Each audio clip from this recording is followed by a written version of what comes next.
Hello guys, welcome to learn by Abhishang. अगर dimensional accuracy या फिर डायमेंशनल कंसिस्टेंसी की बात करें तो कास्टिंग और फोर्जिंग में कौन बेटर होगा। अगर इस टर्म्स में हम बात कर रहे हैं दोस्तों तो कास्टिंग बेटर होता है। कास्टिंग में एक मोल्टन मेटल को एक मोल्ड में पोर किया जाता है और जब वो सॉलिडिफाई होता है तो वो उसका शेप एक्वायर कर लेता है। फिर जो फाइनल हमें मिलता है वो प्रोडक्ट होता है, हमारा फाइनल प्रोडक्ट होता है। जो मोल्ड हम कास्टिंग में यूज़ कर रहे हैं उसे प्रिसाइजली मशीन्ड करके बनाया जाता है जिससे कि डिज़ायर्ड डायमेंशन और शेप हमें मिल सकें।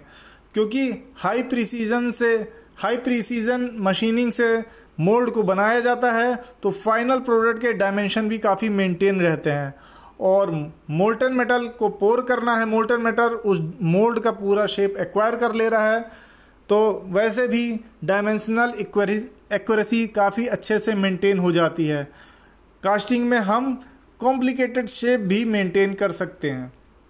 फोर्जिंग की बात करें तो फोर्जिंग में एक मेटल बिलेट पे हम बार बार कंप्रेसिव फोर्स लगाते हैं, एक हैमर के थ्रू या फिर एक डाई को यूज़ करके, जिससे हमें एक स्ट्रॉन्ग और ड्यूरेबल प्रोडक्ट तो मिल जाता है पर डायमेंशनल वेरिएशंस हो सकते हैं। उसमें कई सारे फैक्टर्स हैं जैसे कि मटेरियल का टेम्परेचर, ऑपरेटर की स्किल्स और मटेरियल प्रॉपर्टीज़, ये सब डायमेंशनल कंसिस्टेंसी पे इफ़ेक्ट डालते हैं।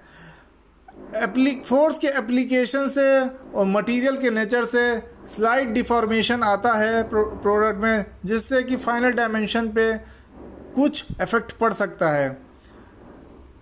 इम्पॉर्टेंट ये है कि कास्टिंग या फोर्जिंग प्रोसेस हमें यूज़ करना है तो हमें ये देखना है कि हमारे लिए क्या इम्पोर्टेंट है, स्ट्रेंथ इम्पॉर्टेंट है या हाई डायमेंशनल कंसिस्टेंसी इम्पॉर्टेंट है और हमारी कॉस्ट कंसिडरेशन क्या है। कुछ टेक्निक्स और अच्छे कंट्रोल्स को यूज़ करके अगर हम फोर्जिंग भी करें तो हमें अच्छे डायमेंशनल कंसिस्टेंसी के प्रोडक्ट मिल जाएंगे। एडवांस्ड फोर्जिंग मेथड हैं जैसे कि precision forging, close die forging, ये हमें हाई डायमेंशनल एक्यूरेसी की फोर्जिंग प्रोडक्ट देते हैं। और इन्वेस्टमेंट कास्टिंग जो कि वैक्स पैटर्न और सिरामिक मोल्ड को यूज़ करते हैं, ये भी हमें एक्यूरेट प्रोडक्ट देते हैं।